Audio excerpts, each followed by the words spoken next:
From Keene in the Shire, the Liberty Media capital of the world, this is Daryl W. Perry, host of FPP Radio News for Monday, June 26th, 2017. Silver is trading at $16.52 per ounce. Gold is valued at $1,247 per ounce. Bitcoin is trading at 1.6 cents, and the average price of Bitcoin is $2,482.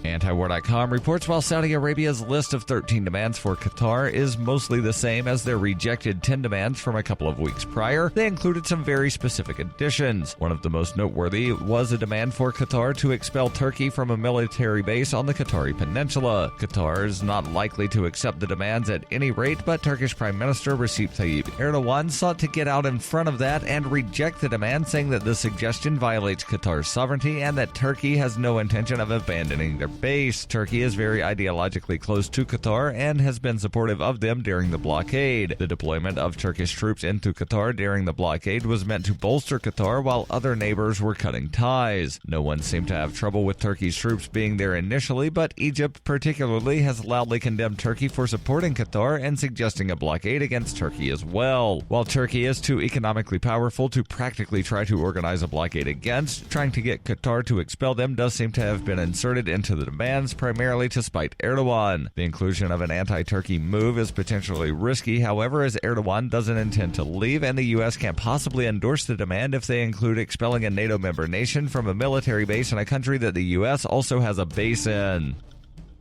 Are you an advocate for free market money? Do you promote Bitcoin as an alternative in a fiat-centric world? Then you need Spendabit in your arsenal, the search engine for things you can buy with Bitcoin. Spendabit aggregates millions of products from thousands of Bitcoin-enabled merchants. Keep your money in the free economy. Visit spendabit.co today. Bitcoin merchants, ask about our merchant suite to reach even more customers. Spendabit.co.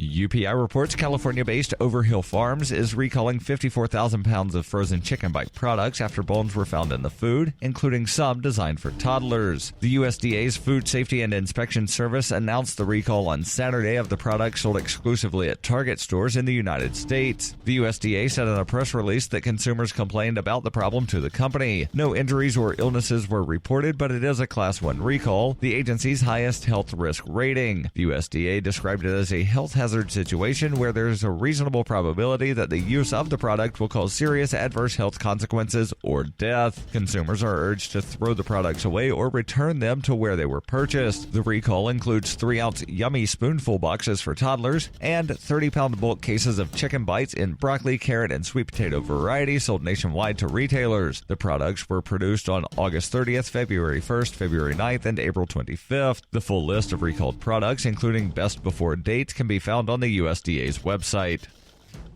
For nearly 40 years, Roberts & Roberts Brokerage has been a trusted source for buying and selling precious metals like gold and silver. They also take Bitcoin for precious metal purchases and have permanently removed the minimum purchase amount for all orders paid in the digital currency. Call Roberts & Roberts today for knowledgeable advice on buying and selling precious metals and a forward-thinking approach to new technologies. 800-874-9760 or visit online at rrbi.co. Reuters reports a Texas mother has been arrested for the death of her 2 toddlers, whom she said were left in a hot car to teach the older child a lesson while the woman smoked and took a nap. Danny Huffman, a spokeswoman for the Parker County Sheriff's Office, said via email that Cynthia Randolph was being held over the weekend on $200,000 bail for the deaths of her 16-month-old and 2-year-old daughter last month. Randolph had originally told investigators that she had been folding laundry and watching television in her rural home west of Fort Worth while the boy, Kavanaugh Ramirez, and his sister, Juliet Ramirez, played in the back porch, according to a criminal complaint. After noticing the children were missing, Randolph told officers she found them unresponsive in a locked car and broke a window to rescue them. The temperature was close to 96 degrees Fahrenheit, and emergency personnel that Randolph had called pronounced the children dead at the scene.